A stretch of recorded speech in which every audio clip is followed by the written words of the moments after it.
जिल्हा परिषद कार्यालयासमोर उपोषण करताय, नेमकी काय मागणी आहे, तुमचे काय प्रकार झालेला गावात? आम्हाला जिल्हा परिषद प्राथमिक शाळा सातेबळ वाचवण्यासाठी आम्ही आमरण उपोषण करत आहे। दिनांक 13/7/2024 रोजी आम्ही गावातील काही पालक ग्रामस्थ तिथं शाळेत गेलो असता तिथं गोबीच्या फुलामध्ये आळ्या दिसल्या, आलूमध्ये आळ्या दिसल्या। तर आम्ही मुख्याध्यापकांना विचारलं असता त्यांनी आम्हाला आरेरवीची भाषा वापरून तुम्हाला काय करायचे करा, माझी वरिष्ठाकडे तक्रार करा असे म्हटले। आता काय मागणी घेऊन तुम्ही उपोषणावर बसले? असे आमची अपेक्षा आहे प्रशासनाकडून मुख्याध्यापक सोशे यांना बडतर्फ करून त्यांच्यावर कायदेशीर कारवाई करावी।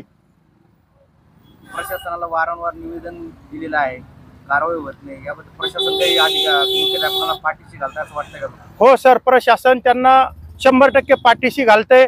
अजून अंदाज बी येतोय की त्यांचं आर्थिक देवाणघेवाण झाल्यासारखं वाटतं, आम्हाला संशय आहे। असं काय वाटतं मला? कधीपासून तुम्ही मुख्याध्यापक तक्रारी करताय? हा सर, 2021 पासून 2021ला मुख्याध्यापक सोशे यांनी 11 क्विंटल तांदूळ व मटकी विकली होती। त्यानंतर आम्ही गावातले शाळा व्यवस्थापन समिती आणि ग्रामपंचायत सदस्यांनी एक मीटिंग घेतली।